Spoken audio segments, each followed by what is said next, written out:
Nearly 1,000 experts and scientists are gathering in Mobile to share the latest research on the Gulf oil spill. It's the 2014 Gulf of Mexico Oil Spill and Ecosystem Science Conference, and it's going on right now at the Riverview Hotel. This morning we have Dr. Rita Colwell with the Gulf of Mexico Research Initiative. Good morning.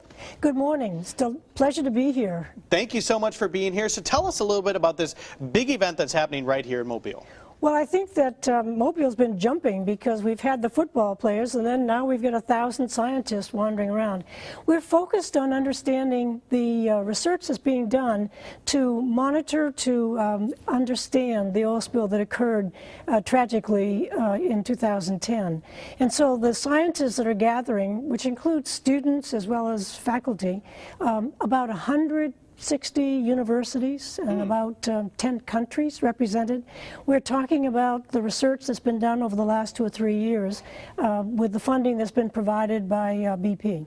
What is the mission of what you're doing? When you have all this research to study and look at, of course you need to look at what happened, but also look at future ramifications as well. So tell us a little bit about what you're trying to find out and what you're trying to learn here. We really want to know if the oil is being degraded. We want to understand if it's accumulating, does it have any adverse effect on the biota, marsh grasses, fish, shellfish, oysters, and so forth. We want to make sure that there's no residual toxicity, and if there is, how does that function and how can we combat it or turn it around? So these are the things we're looking at.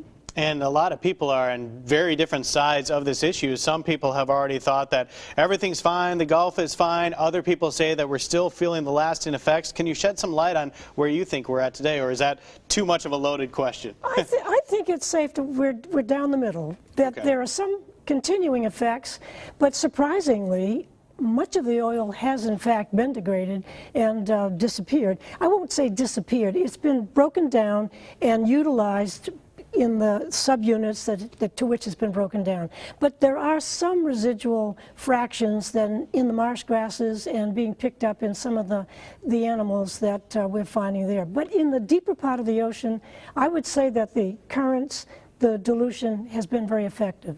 When did this initiative get started, and for how long do you think you'll continue to do this research?